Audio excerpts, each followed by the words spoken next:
Seni neden böyle sevdim ki, öyle istedim ki, yıllarca bekledim. Bizi bir de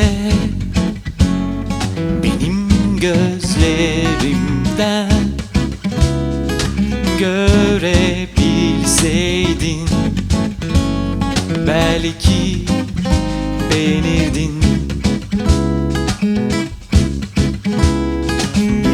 Biraz daha uçurumlarda aradım durdum seni zamanda.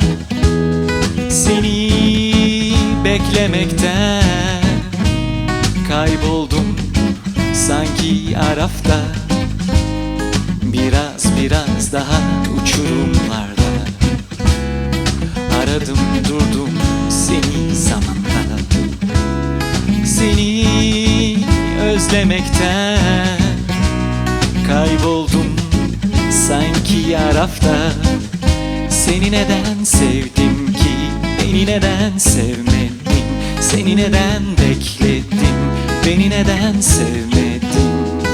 Tek parça kalmam senden sonra. Tek parça kalmam senden sonra.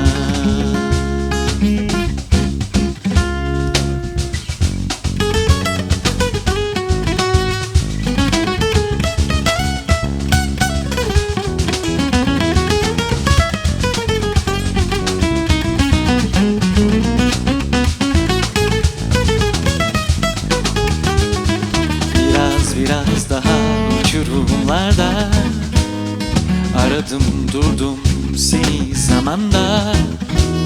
Seni beklemekten kayboldum sanki arafta. Biraz daha uçurumlarda aradım durdum seni zamanda. Seni özlemekten kayboldum sanki arafta. Seni neden sevdim ki, beni neden sevmedin? Seni neden bekledim, beni neden sevmedin?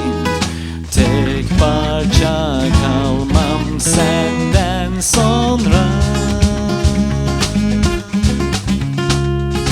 Tek parça kalmam senden sonra. Tek parça kalmam senden sonra.